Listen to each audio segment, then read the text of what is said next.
Ensinamentos de março de 2015. Primeira parte. Com Raul Mikhail Ivanov. Parte 3. Questões e respostas. Bem, caros amigos, dá-me, sempre, uma grande alegria reencontrá-los, sobretudo, quando eu venho assim, regularmente, para interagir com vocês. Eu não estarei sozinho durante o pequeno momento que vamos passar juntos, uma vez que eu deixarei o meu lugar, para algumas questões, ao Arcanjo Anael, hoje. Eu voltarei, é claro, amanhã, para questões, mas, desta vez, seremos muito mais numerosos, um pouco como o que se desenrolou, eu diria, durante as notas de fevereiro, mas de maneira que não será mais uma nota, mas, apenas, uma pequena parte, digamos, verdadeiramente, sobre as questões que emergiram em vocês a partir desse mês que acaba de escoar-se.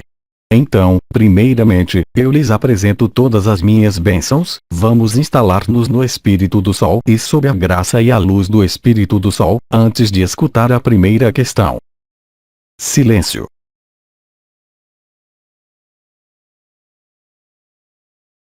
Eu escuto sua primeira questão. Questão. Havia sido evocado um reagrupamento entre alguns irmãos e irmãs, antes ou após os 3 dias. Você pode esclarecer-nos sobre esse assunto?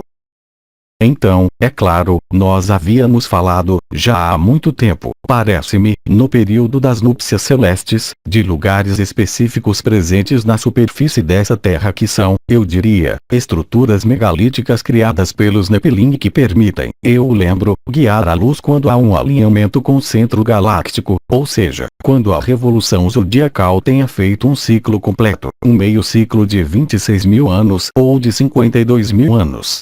Se quiser, aí está um pouco do que acontece. É o que a questão.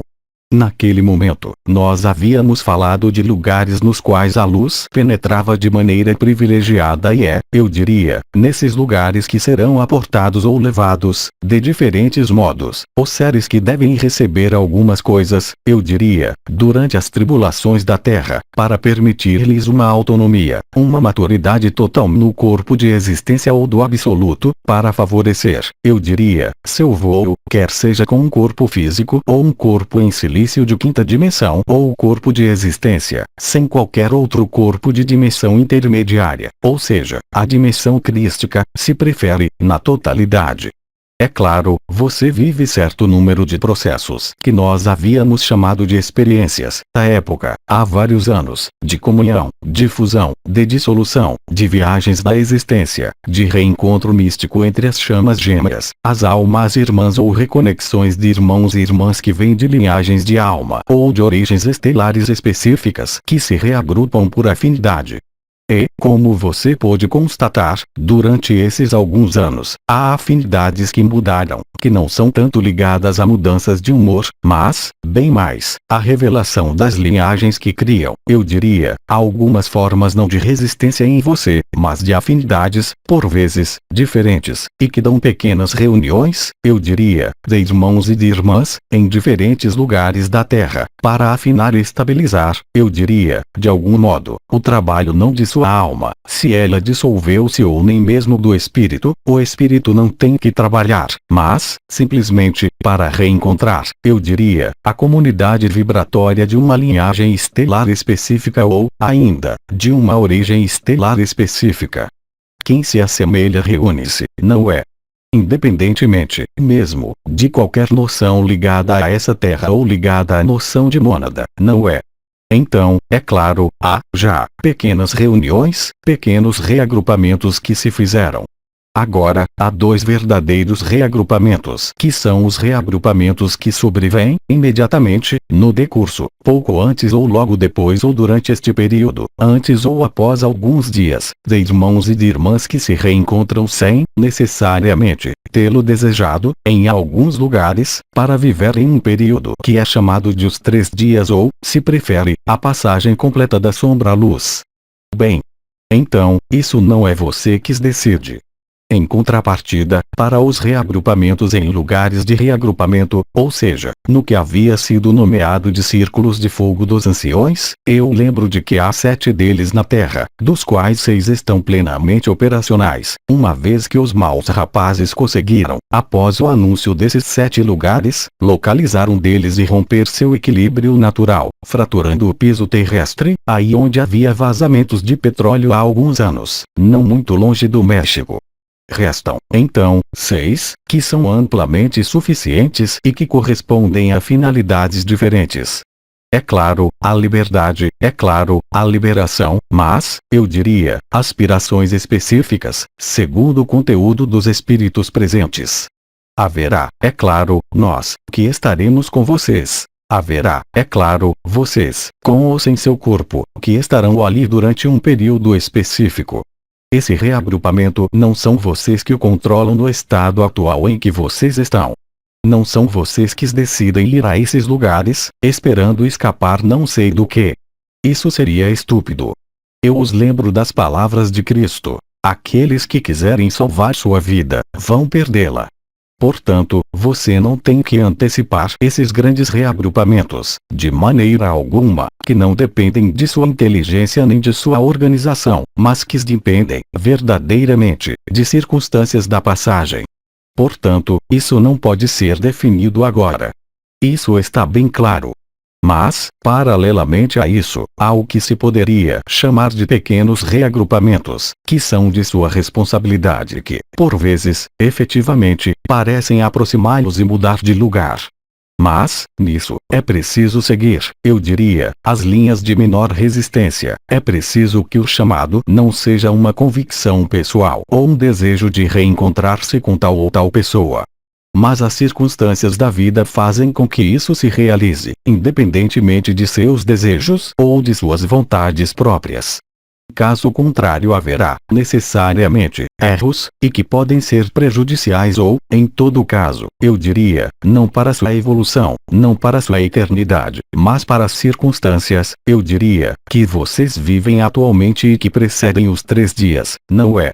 Então, sequer, tudo isso é instalado por si mesmo, eu diria, pela inteligência da luz, pela doação da graça, mas, certamente, não por pequenos cálculos em relação à proximidade de tal elemento ou de tal centro-círculo de fogo dos anciões ou, então, lugar de pré-reagrupamento.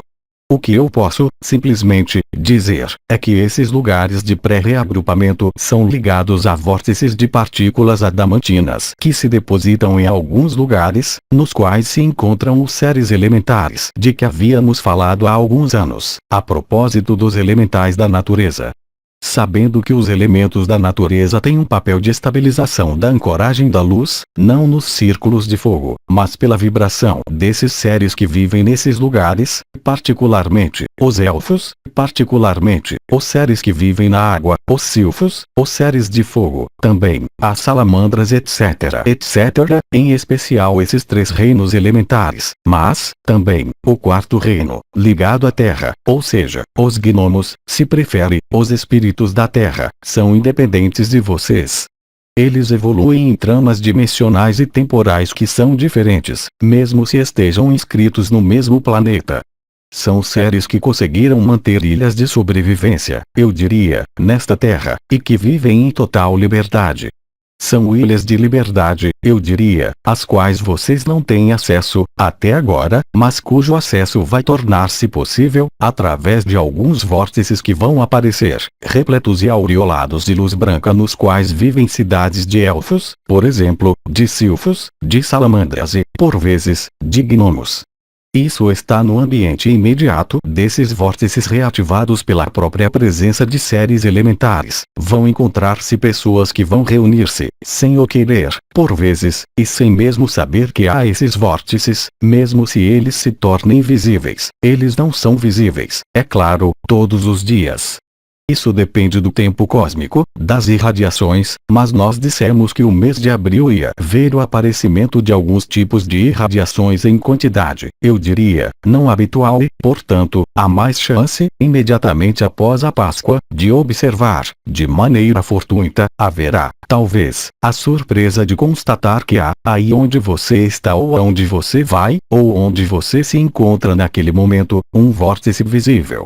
Ele assinala a presença de seres elementares e de lugares que serão um pouquinho como faróis nas trevas, no momento da tribulação, que vão fazer com que os seres reúnam-se não muito longe desses lugares.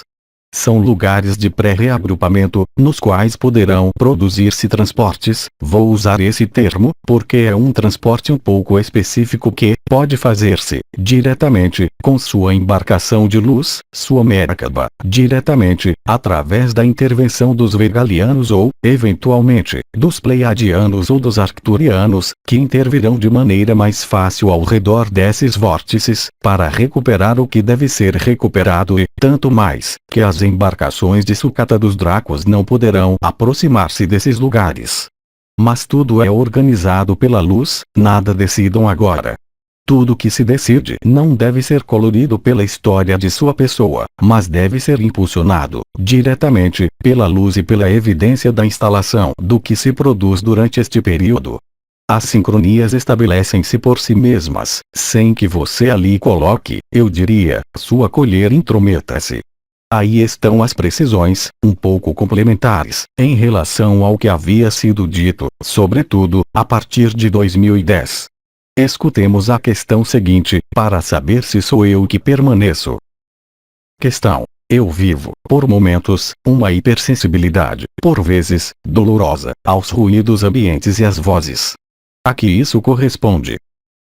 Bem-amado, isso quer dizer, eu vou responder a essa questão porque a hiperestesia ou, como a hipersensibilidade auditiva, a hipersensibilidade cutânea que vocês podem sentir, às vezes, em lugares precisos de seu corpo, assim como a sensibilidade à luz que vocês veem, talvez, em relação ao sol ou, mesmo, às luzes artificiais, assim como a sensibilidade, eu diria, às irradiações elétricas e eletromagnéticas é a norma de seu corpo de existência. Isso pode dar, efetivamente, dores, porque o corpo de existência não está, particularmente, adaptado, eu diria, às condições eletromagnéticas desse mundo. No entanto, seu corpo de existência está aí. É o face a face, é a sobreposição e, portanto, você deve arranjar-se, por vezes, com sensibilidades que se tornam, por vezes, incômodas em relação a alguns setores. Pode ser o odor, podem ser algumas presenças, pelas linhagens reptilianas ou por linhagens que estão, eu diria, em confrontação com as suas. E toda essa hipersensibilidade que pode tocar a pele como os sentidos, como as relações são, simplesmente, períodos de reajuste. Então, se toma, muito precisamente, sua questão, não as outras formas de hipersensibilidade, mas o fato de ter uma escuta demasiado sensível. Isso quer dizer o quê? Isso quer dizer que há duas coisas ao mesmo tempo.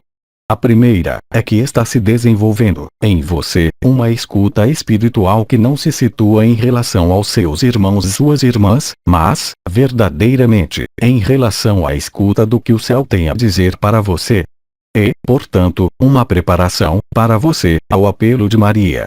Mas isso quer dizer, também, outra coisa. Que você tem tendência a não escutar, suficientemente, você mesmo, quer seja o nível de seu corpo, ao nível do que você é, ou seja, que, aí, não se está no serviço ao outro em detrimento do serviço de si. Há, por vezes, uma negação de si, ou seja, um orgulho negativo ou um ego negativo, que o impede de ver que você tem o mesmo valor, a mesma realidade que qualquer irmão e qualquer irmã, ou seja, posicionar-se sem julgamento de si mesmo. Então, há uma hipersensibilidade que corresponde a esses dois trabalhos que se fazem da mesma maneira, e que podem traduzir-se por essa sensibilidade ao nível da audição. Há, também, seres, nesse momento, que têm uma espécie de hiperestesia cutânea e que não suportam o contato físico, por exemplo. Não se pode tocá-los ou alguns tecidos não podem tocá-los sem que isso desencadeie uma reação quase epidérmica. Aí também, isso quer dizer, simplesmente, que há tal expansão da consciência, que há medos ligados à perda do território, ou seja, um conflito de território no qual o limite não está, ainda, francamente dissolvido entre você e outro e no qual há interferências que são ligadas ao ajuste dos elementos das linhagens, das origens estelares de uns e dos outros. Tudo isso se desenrola nesse momento. Então, essa forma de hipersensibilidade cutânea, que pode manifestar-se tanto por espinhas rápidas, erupções rápidas, mecanismos de calor, de eliminação ao nível da pele, de vermelhidões, formigamentos, golpes de agulha, punhaladas nas portas, nas estrelas, nas partes e segmentos dos membros, fenômenos de modificação da sensibilidade cutânea no membro inferior, no membro superior. Tudo isso traduz, é claro, e eu não vou explicar a tradução de cada uma dessas coisas, dessas manifestações, mas é, diretamente, ligado a esse processo de ajuste. Mas, é claro, dependendo do sentido ou do órgão, ou dependendo do aspecto da relação que é impactada, isso dá sinais mais importantes. É o que já foi dito anteriormente, não por mim, tanto por Maria como por Uriel. O que emana, nesse momento, não é você, é a iluminação. Você não é isso, aí tampouco, mas há coisas que estão aí, que resultam da ação da luz, da ação de sua existência, da ação das partículas adamantinas, das irradiações cósmicas e solares, das irradiações do intraterra em sua consciência, e que fazem um reagenciamento que não depende de você. Portanto, não é um erro de posicionamento seu, ou de coisas que você tem a trabalhar, são coisas que você tem a ver, a identificar como tais. Então, eu não posso revisar as diferentes possibilidades em relação às portas, que são dolorosas ou que dão agulhadas, ou as agulhadas nos artérios, ou os calores sob os pés, mas tudo isso não é característico de uma infração, mas apenas um ajuste pela luz, que permite, também, liberar, aí onde não há suficiente lugar para a luz. Não se ocupe disso, mas veja-o. Mas não se envolva nisso, você não é isso, mas isso se produz em você, para que seja visto, certo? Isso é o mais importante também, para demonstrar-se a si mesmo. Será que sou eu que decido resolver um problema ou será que, verdadeiramente, a luz é tal como ela me mostra isso, minha fé, minha vibração, minha consciência está tão além de tudo isso e eu aceito que isso vá dissolver-se por si mesmo. É claro, é dito. Ajude-se e o céu ajudará. Isso não quer dizer que não se deva ver ou desinteressar-se, mas, em todo caso, não prender-se a isso. É claro, tente o que quiser. Os cristais, as saídas, meditações, orações, chamados a nós, pouco importa, mas desvie-se disso. Não para não vê-lo e para negá-lo, uma vez que está aí, mas, bem mais, para, como foi dito, atravessá-lo e transcendê-lo.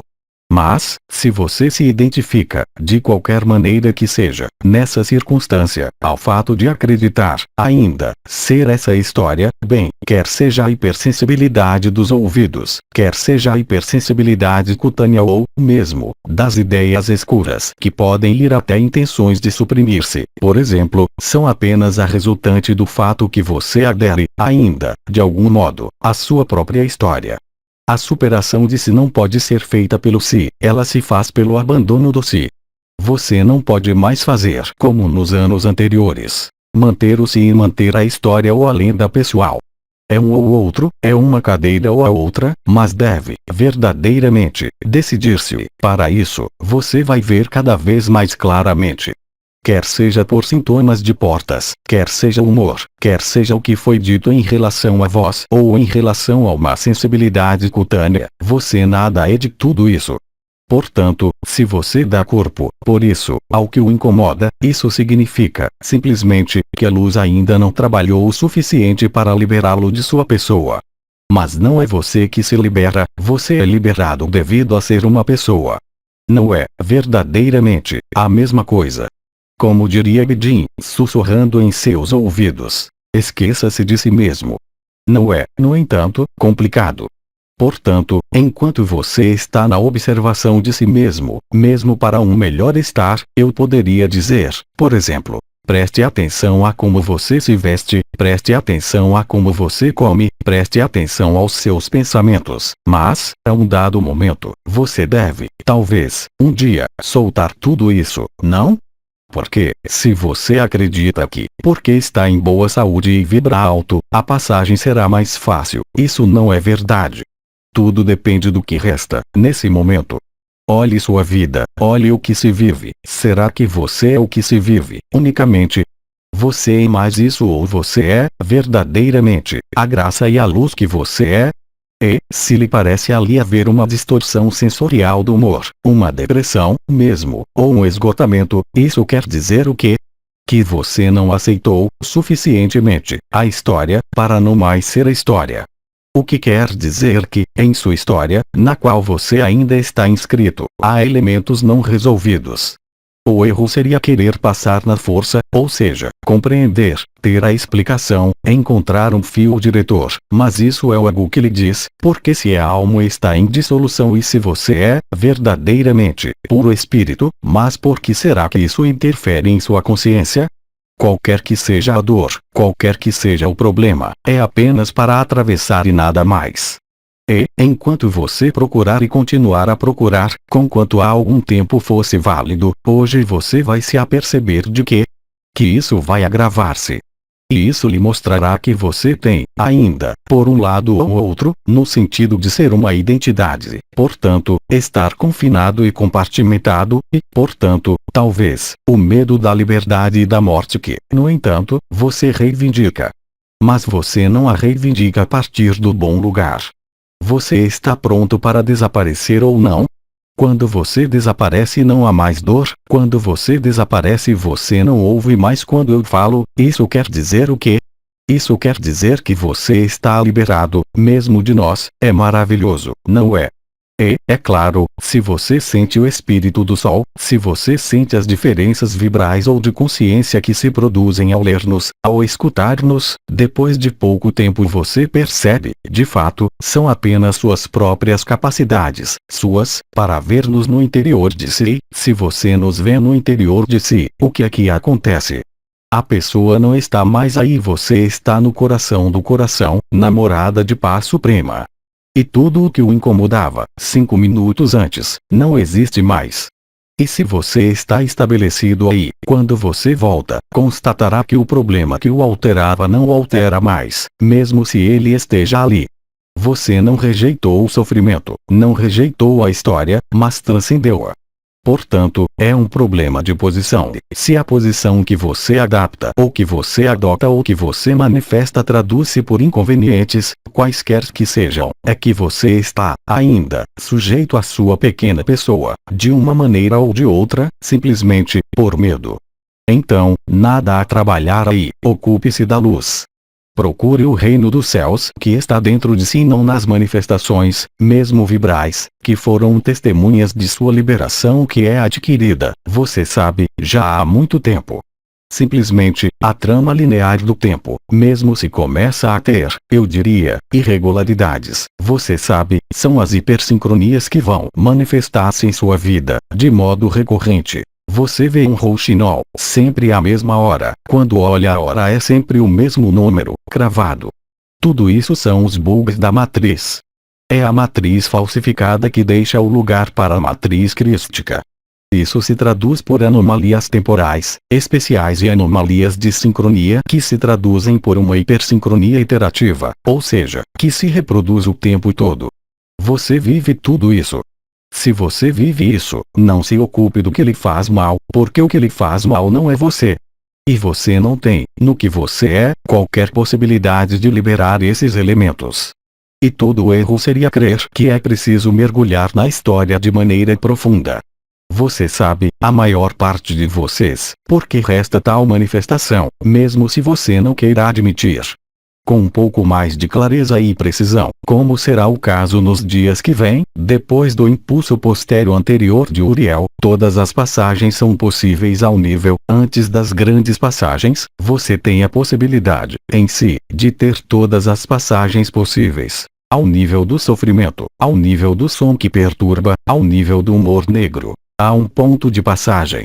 Mas ocupe-se do ponto de passagem, ele está aí. Você não tem que procurá-lo no porquê como de um sofrimento.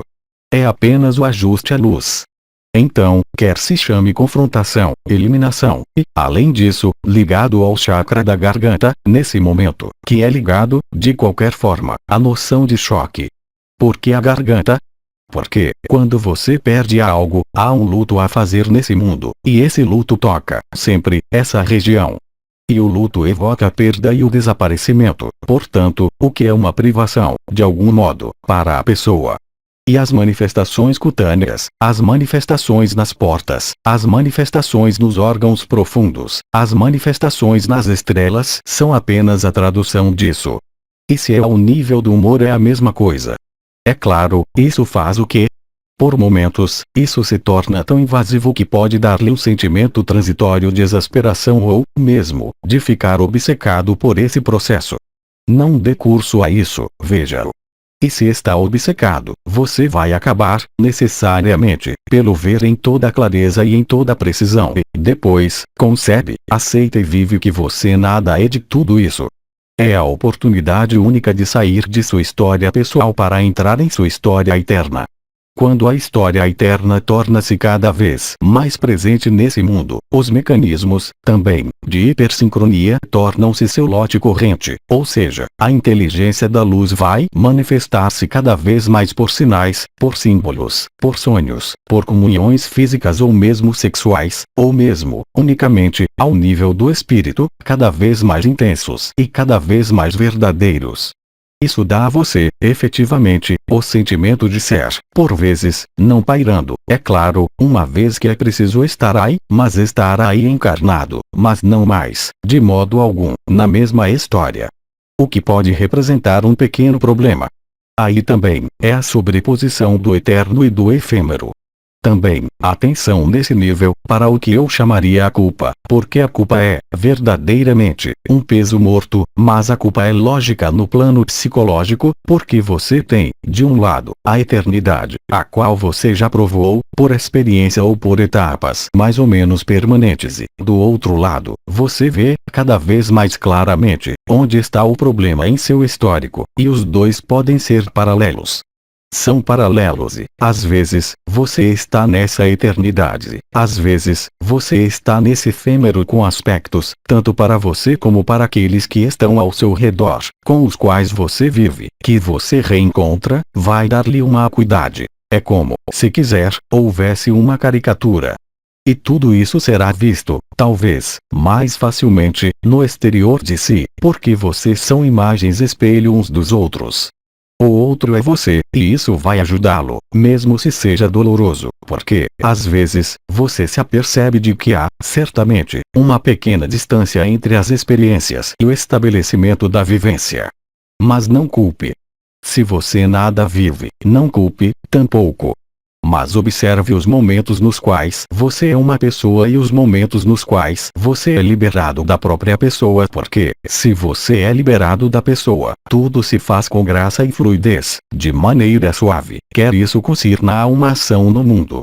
Em contrapartida, se você recusa, o que é que vai acontecer? Porque você não o vê, não é uma recusa consciente, você terá eventos que vão sobrevir cada vez mais, ao nível da vida concreta não, unicamente, na psique, mas, também, no desenrolar de sua vida. Seu corpo, que pode ser colocado em repouso, de um modo ou de outro, por um traumatismo, por um acidente, pela perda de algo, perder, por exemplo, um elemento, seu portfólio é perder sua identidade, seus papéis de identidade, perder as chaves de sua casa, por exemplo, ou de seu veículo, ou ter um acidente, ou uma inundação.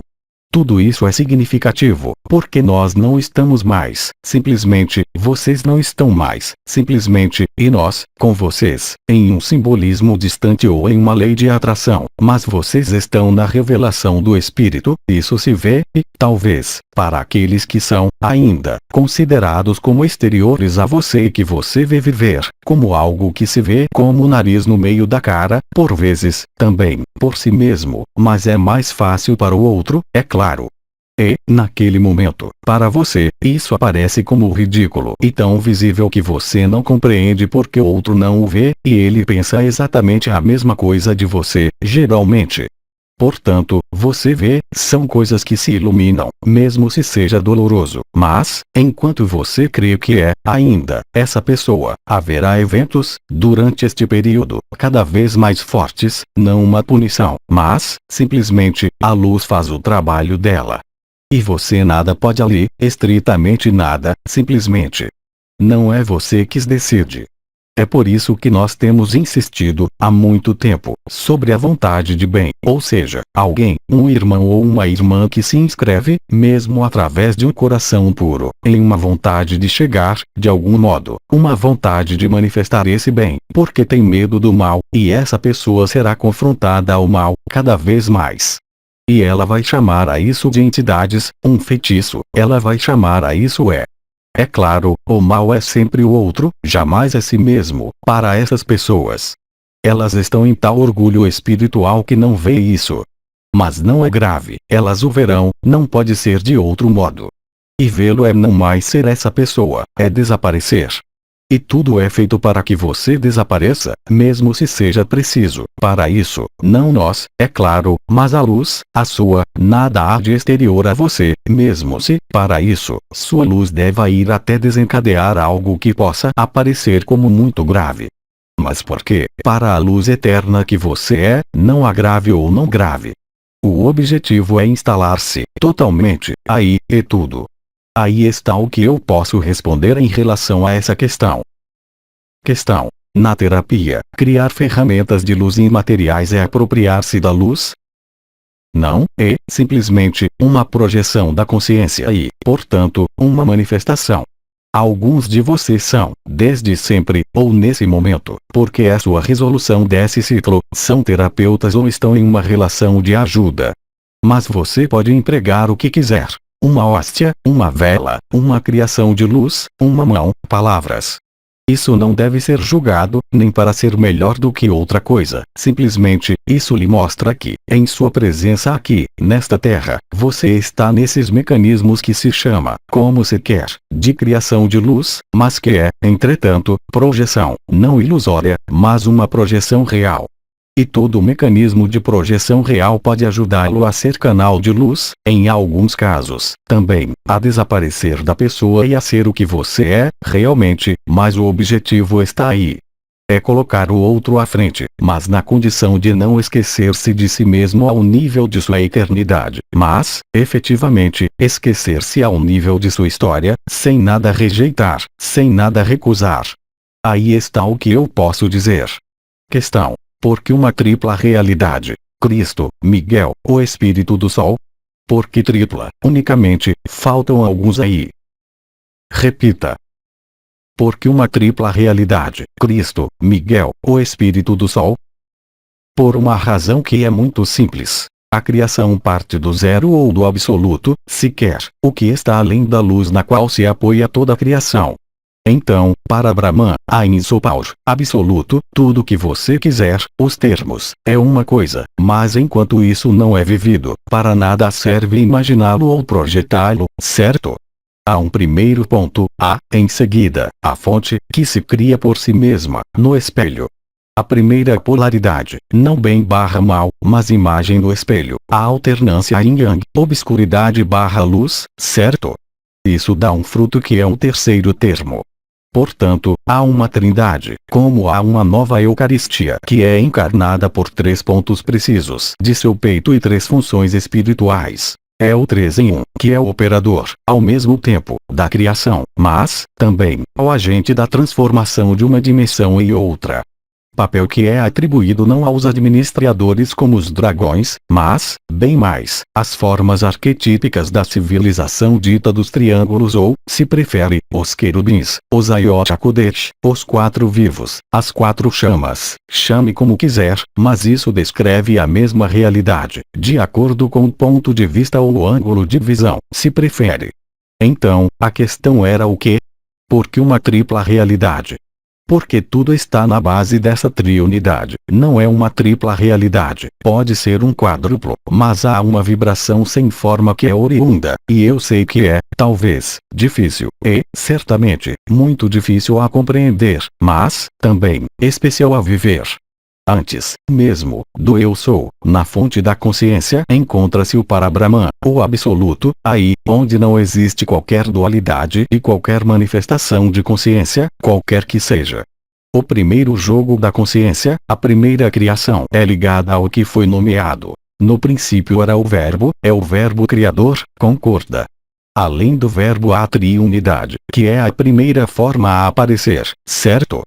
E essa primeira forma a aparecer, que será um dos suportes da vida, que vai permitir a organização do quadro da vida, através do 3 vezes 4 igual a 12, que corresponde a essa alquimia, se quer, a mais. Vamos empregar uma palavra que não é completamente exata, mas, eu diria, de qualquer forma, em relação ao ponto de vista humano, extremamente esotérico ou, mesmo, totalmente incompreensível, que é o que se chama não mais a vibração original, não mais o som original do universo e da criação, mas o número.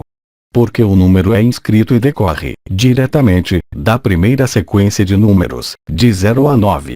Isso não é, unicamente, uma cifra, não é, unicamente, um número, mas é, também, algo que é, toda proporção mantida, que é, eu diria, supraverbal.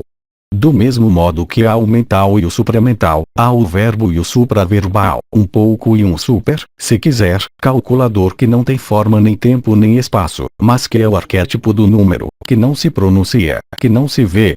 Porque não há antropomorfismo, não há, mesmo, triângulos e há, apenas, a sucessão de 0 a 9 com, a cada vez, o que nós nomeamos, na Terra, o simbólico dos números com as funções, por exemplo, na numerologia, do que quer dizer 2, do que quer dizer 1. Não é por acaso que há uma lei de 1, não há a lei de 0. Há a lei de 2, mas isso é o confinamento, ligada à falsificação, aos filhos de Belial, aos arcanjos caídos naquele momento da história. E, depois, além de tudo isso há a tranquilidade infinita, na qual nenhuma criação pode e não quer ser experimentada, você está, enfim, de volta ao que você é, ou seja, a totalidade dos potenciais, dos criados, dos incriados, de tudo o que pode aparecer conforme uma sucessão linear de tempo, ou multidimensional pseudo-temporal, chama-se, porque o tempo não existe mais, mas, simplesmente, como o espaço está curvado, o ponto futuro junta-se ao ponto passado e o ponto presente, porque a folha está dobrada, pode-se dizer, é uma expressão física. Em uma folha que está aberta, o ponto inferior da folha e o ponto superior são muito longos, mas eu lhe prometo que é um mesmo ponto. Basta dobrar a folha em 2 para que os 2 pontos toquem-se. É similar nas outras dimensões, e o que permite isso não é uma forma nem o verbo, mas o que é anterior às formas e ao verbo, e que, no entanto, não pode ser conhecido, porque é invisível. Não se pode, mesmo, nomear isso de Parabrahman, porque isso constitui o Parabrahman bem mais do que dizer 0, 1, 2, 3, 4, 5, 6, 7, 8, 9. Mas, aí, isso nos leva demasiado longe para o que a consciência pode apreender. Mesmo a consciência totalmente liberada não pode apreender isso, mesmo ao nível dos senhores do karma, nomeados Lipika Karmiques, e mesmo ao nível dos Ayodhya Kodesh. Isso apenas pode ser manifestado na essência. O triângulo, o quaternário, o 5, que comanda um movimento etc, até chegar ao 9, que retoma tudo. Então, se quiser, isso não é um qualificativo, não é uma forma, não é, unicamente, uma vibração, e, ao mesmo tempo, bem mais do que isso, mas aí, verdadeiramente, há um mistério que não deve ser descoberto nem procurado, porque toda manifestação, em definitivo, em toda criação, mesmo aqui embaixo, é a expressão da materialização dos números e do verbo. Essa teria podido ser uma resposta para Anael. Questão. Por que 132 dias após a êxtase? E sim, por que não 131? Por que não 140? O que há no 132? Então, eu não faço a numerologia barata, não é? No 132 há 1, 2, 3, o ternário operador de criação de que falou a questão anterior. Por que 3? Por que Cristo? Por que Uriel? E por que o Logos Solar Miguel, se prefere, que é a associação Cristo-Miguel? Mas a associação Cristo-Miguel Espírito do Sol é a mesma coisa. Mas é, também, o que se chama um ternário operador de criação. Esse ternário operador de criação, em manifestação, torna-se a nova Eucaristia, entre o coração e a unidade, ou seja, desta vez, Cristo, Maria e Miguel. Dois triângulos que se agenciam um com o outro. Um triângulo específico, porque, segundo o ângulo de ponto de vista, eles estão em uma linha, é a passagem, e que vem reunir-se a outro triângulo que é revelado na manifestação. Aí está o que eu posso dizer disso. Você pode representá-lo como imagem, mas o ternário operador de criação é indispensável, caso contrário, não pode ali haver criação. Na oitava mais elevada, o primeiro ternário a aparecer, a partir da manifestação, é o que? O absoluto, mas que não pode ser reduzido a um ponto que, no entanto, prepara-se para o jogo, em seguida, a fonte, em seguida, Metatron. A fonte, o polo criativo, o polo feminino, se prefere, o que se situa na origem da manifestação e que é, ao mesmo tempo, a luz branca, que desemboca não no escuro das trevas, mas o que eu poderia ser tentado a chamar a esfera da inteligência criadora, ou seja, é o escuro da Sépira Binah, o primeiro ternário operador de criação, observado na manifestação.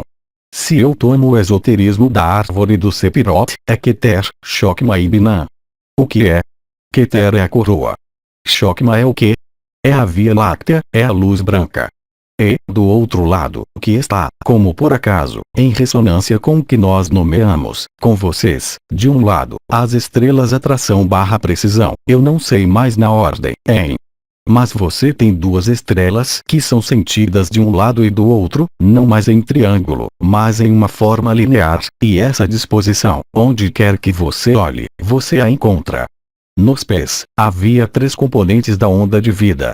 O ternário operador da criação, a triunidade, se prefere, está presente desde a primeira emanação, mesmo se essa primeira emanação seja virtual, uma vez que o topo, se quer falar assim do triângulo, é o absoluto que, eu lembro, não pode ser localizado, portanto, ele engloba, necessariamente, os dois outros, que é a fonte e a cópia conforme a fonte, Metatron.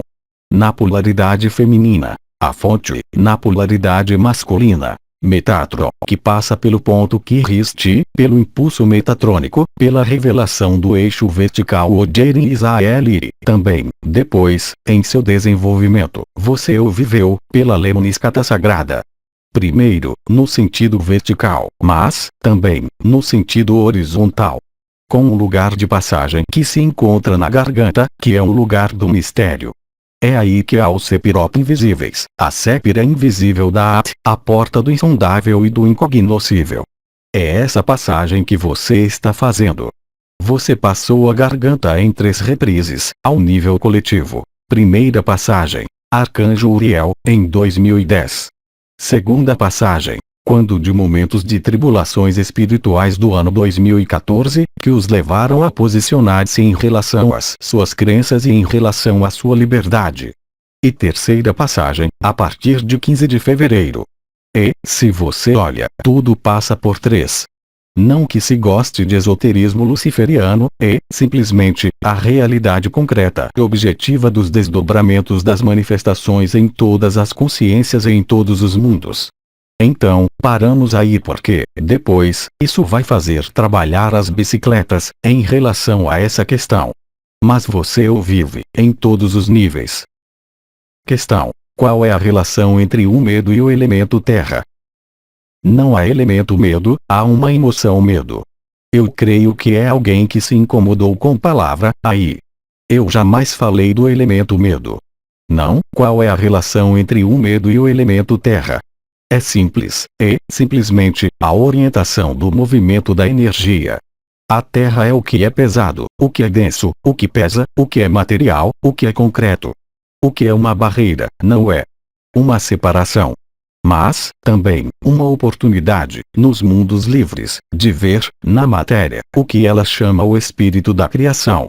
E é por isso, por exemplo, que os Nephilim esculpiram hexágonos de luz que, eu lembro, é a forma da partícula adamantina. Quando ela é revelada a ela mesma, ela não está mais sozinha, mas ela está reunida por 6 partículas. Isso lhe dá uma oitava vibratória específica, o hexágono, etc, etc. Então, o medo que é, e eu jamais disse, aliás, que o medo era a Terra, parece-me, hein? O medo é ligado à terra, mas, também, aos rins. Então, você vê, o elemento terra, como tal, corresponde à separação vivida nesse mundo, mas o elemento medo opõe-se, diretamente, ao amor. Isso, você sabe, há apenas 2 emoções que se subdividem, eventualmente, em 4. Porque a raiva, também, pode conduzir ao amor, ou seja, no momento em que você se revolta contra a sua condição, contra a sua própria história, as manifestações depressivas, dores, como vocês têm, nesse momento, é a revolta, de algum modo, não a rejeição e, para alguns de vocês, essa energia da raiva para consigo mesmo ou para com o irmão, que você não julga, mas que você tem vontade de matar, por exemplo, isso, por exemplo, é a raiva, e a raiva é, também, um motor que eleva, mesmo se essa elevação seja uma paródia da ascensão. Mas ela os leva, também, ela os desencrusta, a raiva desencrusta vocês do medo. Você vê o que isso quer dizer. A tristeza, quanto a ela, atrai-os para o passado, para a água, para a memória. Então, não o arquétipo da água, que é a água lustral da criação, mas as águas das profundezas, dos abismos, as águas sujas, as águas barrentas são, também, o elemento água. Mas o elemento água carregado de todo o arquétipo ligado à tristeza, ao luto, à perda, à não resolução, à dificuldade de superar alguns condicionamentos e, portanto, de ter bolas, em todos os sentidos do termo. Aí está o que isso quer dizer. Então, isso não quer dizer que o medo seja o elemento terra, porque, caso contrário, se você diz isso, você vai encontrar-se com sinais igual. E você vai, a um dado momento, encontrar-se em contradição, se você faz sem parar o igual, porque não é igual, são, simplesmente, estratos sucessivos de vibrações de consciência que estão mais ou menos liberados, primeiro, da cristalização e do medo, da tristeza, pela raiva ou pela alegria que está à frente, e o amor. Mas, aí também, todos esses elementos que se movimentam e que lhe parecem, por vezes, desagradáveis, são apenas a ação dos cavaleiros em vocês. Isso quer dizer, assim, eventualmente, que você tem a possibilidade, como foi dito, de trabalhar em um elemento. Quer seja pelo que lhes dará Li Shen, a um dado momento. Quer seja o que ele chama, eu creio, a dança dos elementos, que não é, sequer, a dança da liberação com os movimentos do silêncio, que era a revelação do coração ascensional, mas é a estabilização do conjunto de sua presença eterna e efêmera nesse mundo, antes da passagem. Aí está o que eu queria dizer. A questão era o quê? Qual é a relação entre o medo e o elemento terra? Perfeitamente. Então, a terra é o que é pesado. O medo é o que retrai você, o que o torna pesado, é o que faz da matéria bolas, pensamentos obsessivos, recorrentes, tudo que é inchado, também, como o ego, tudo que tem dificuldade para espiralar, no sentido da vida, para ir para a liberdade, certo? Em seguida, a tristeza, é o peso do passado que o leva, também, para o peso da terra, mas que, além disso, faz participar a memória, ou seja, a hipersensibilidade daquele que tem demasiada água, que tem, eventualmente, demasiado feminino, ou demasiada passividade e que procura, frequentemente, mostrar o inverso, ou seja, a força. E, depois, há a raiva. A raiva é a rebelião. Não se deve ter medo da raiva. Lembre-se de Cristo, quando ele perseguiu os mercadores do templo. Simplesmente, não é preciso que essa raiva seja um estado permanente. A raiva libera, mas não é questão de bater em todo mundo, nem em si mesmo. É questão de viver essa raiva porque, mesmo se ela não seja exprimida, porque suas convenções espirituais, morais, sociais, mas você a vive, ela está aí, ela o amarra, de algum modo, ela sai. Mas não é preciso, necessariamente, dizer ou ferir o outro, é preciso deixar a raiva transmutar-se pela alquimia do amor, e você verá que a raiva transformar-se-á, ela também, em amor.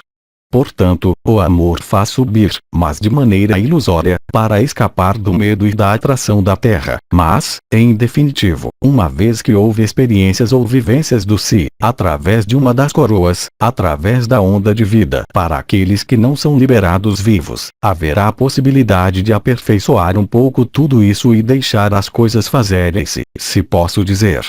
Ainda uma vez, ajudando-os, também, em tudo que lhes pareça útil. Mas não perca de vista que o que é uma muleta não substituirá você.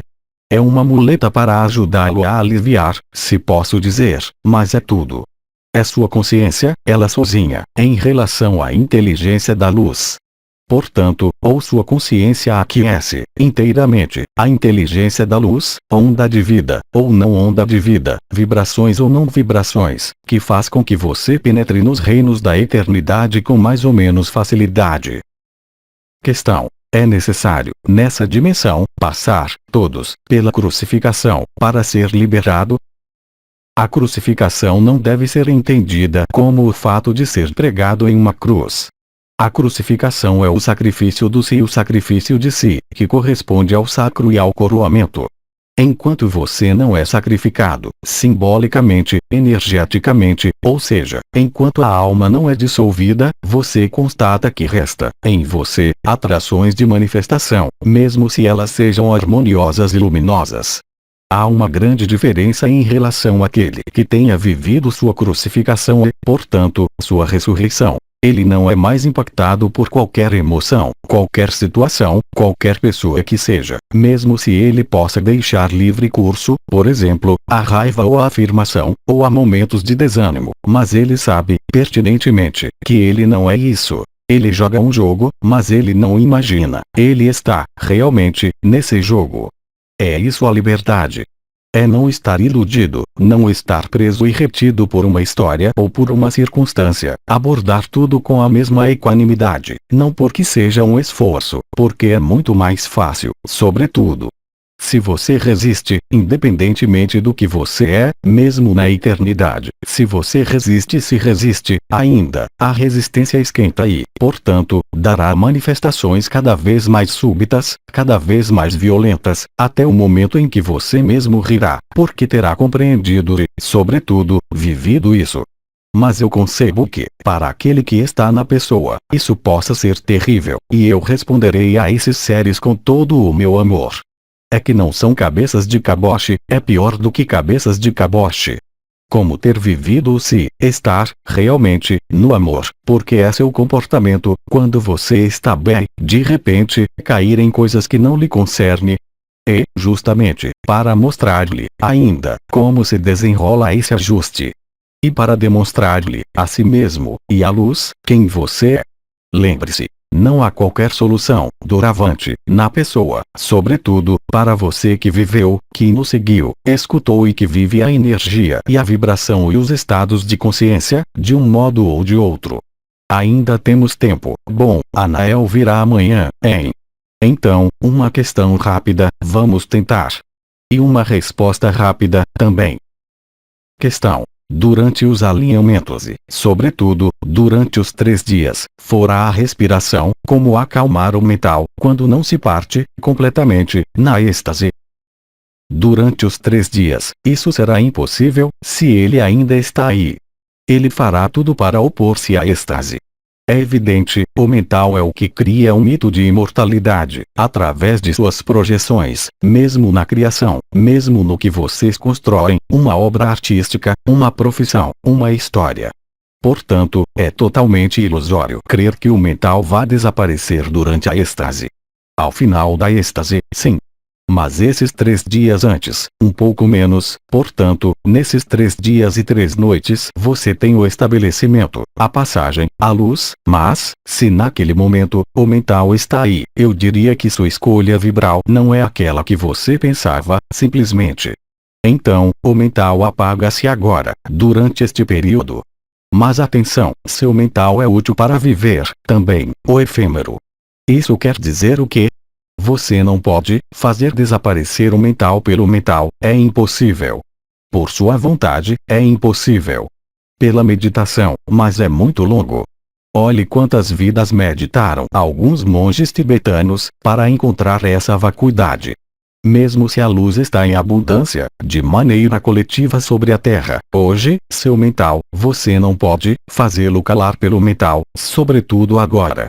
Ao contrário, ele estará cada vez mais presente nos momentos em que a luz está cada vez mais presente. É por isso que nós dizemos, já há muito tempo, que se você desaparece escutando-nos, é a melhor prova de que você tocou a eternidade.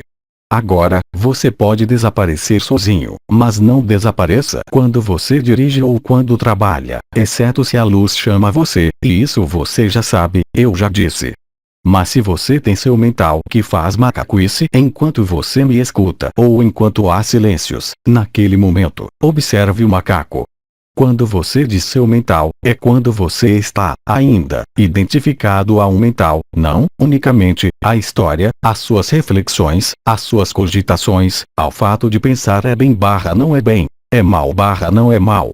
Ele está aí, o mental. Você se assimilou a ele. Se você não está mais assimilado a ele, você desaparece, mesmo se o mental volte depois, felizmente, e mesmo se ele manifeste eventos dolorosos. Ele é útil, ainda, esse pobre mental, mas não é ele que comanda, disso eu já falei, muito longamente. Acho que vou parar aí, caso contrário, as estrelas vão começar a rebelar-se, como vocês dizem, não é? Eu lhes transmito todo o meu amor, Anael também, mesmo se ele não tenha podido exprimir-se. Acho que deixaremos para ele um amplo lugar amanhã, durante as questões/respostas, não é? Todo o meu amor, todas as minhas bênçãos, e eu vou deixar o lugar em alguns minutos a estrelas novo, aquela que é a clareza, aquela que é a precisão também, em ressonância e, sobretudo, aquela que mostra as coisas, e o desaparecimento das coisas que precede. A neve cai. A neve faz desaparecer, pouco a pouco, a paisagem, é o que faz a luz adamantina nesse mundo e em sua consciência, até o momento em que isso for estabelecido. Mas nenhuma forma estará disponível e visível. E nenhum mental poderá resistir. Aquele que resistir assinala, com isso, sua situação na dualidade. Isso não é uma punição. Nós sempre dissemos que alguns de vocês que vivem, mesmo, os processos da liberação, tinham necessidade da matéria, não para ali estarem confinados. Isso concerne aos grandes Melquisedeques em evolução, aqueles que tomaram papéis, se você quiser, como ser humano que vive processos com sua história pessoal, com seus sofrimentos, com seus potenciais, com tudo o que faz a vida aqui mesmo, você já tem elementos claros. O mental é muito simples. Ou você o vê, ou você não o vê, mas a questão que se coloca: como fazer calar o meu mental? Você prova que é um mental que se exprime, simplesmente. E o mental, você vai vê-lo, cada vez mais, até o tempo em que você conseguir compreender e viver que isso não é você, real e concretamente, mesmo se você se sirva do mental. O problema é um problema de identificação a uma história, a uma lógica, a ação/reação. Então, você não pode mais lutar contra seu mental, mesmo se você medita, exceto se, é claro, você desaparece na meditação. Então, aí, eu lhe digo, responda aos apelos da luz quando você se sente partir. Responda ao apelo das presenças que lhe chegam. E mergulhe aí dentro. O mental não pode resistir à luz. Se ele resiste, ele vai reforçar-se. Mas se ele se reforça, isso quer dizer, simplesmente, que você não está instalado no bom lado da luz. Isso não quer dizer que você cometa um erro, isso quer dizer, simplesmente, que você não observou, então, você rirá de si mesmo, você pode viver eventos dramáticos e que, de momento, não o farão sorrir, mas, para aqueles que já passaram por isso, eu lhe garanto que, quando se sai disso, vê-se um macaco e rimos, e sabe-se que ele pôde voltar, mas o simples fato de tê-lo visto, faz ele sair. Então, é um problema de posicionamento, e tudo, nada mais.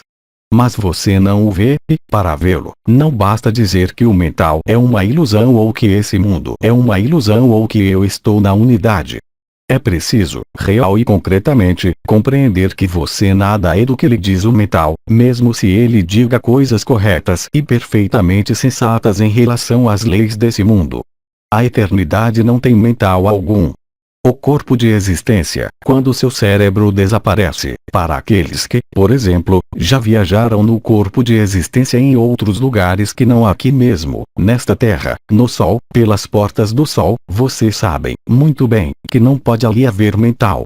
Há fluxos informativos que os atravessam, com os quais vocês estão mais ou menos em ressonância, quer orientem a criação, ou orientem o deslocamento, ou orientem o aspecto dimensional que você manifesta. Nada mais é do que isso, mas não é um mental.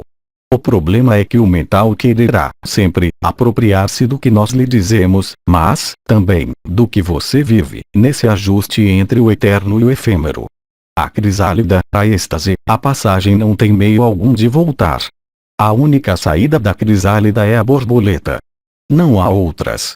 Isso quer dizer, simplesmente, que a lagarta não está, ainda, morta, e que ela não se viu, ainda, inteiramente, crisálida.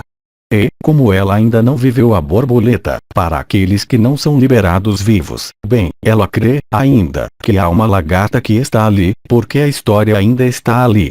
Mas você constata, efetivamente, que tem, por momentos, o cérebro como que embaçado, que seu cérebro não funciona como antes, não é? Você vê, efetivamente, que há alguma coisa nesse nível, mesmo se não esteja, ainda, perfeitamente claro ao nível das engrenagens, mas aqueles que já viveram isso podem dizer-lhe que é muito, muito claro, porque se vê na posição do observador, vê-se um macaco do mental, vê-se a ação do amor e vê-se o corpo de amor. Mas, já, ver isso assinala o fim da preeminência do mental, e isso você, talvez, tenha vivido, para aqueles que o viveram, através de uma crise mais ou menos intensa, mais ou menos violenta. Isso pode durar 1 hora como meses, nos meses passados. Mas, agora, isso vai demasiado rápido, se quiser, para que seja algo que seja distribuído no tempo, mas que vai tomar uma acuidade cada vez mais desagradável. E, se você soltar os amendoins, a mão sairá do frasco. Você nada perdeu, porque, naquele momento, você voltará ao frasco e os amendoins, você poderá comê-los um a um. Eu lhes transmito todas as minhas bênçãos, todo o meu amor, e eu lhes digo até amanhã. Tenham bons sonhos. Mensagem atemporal.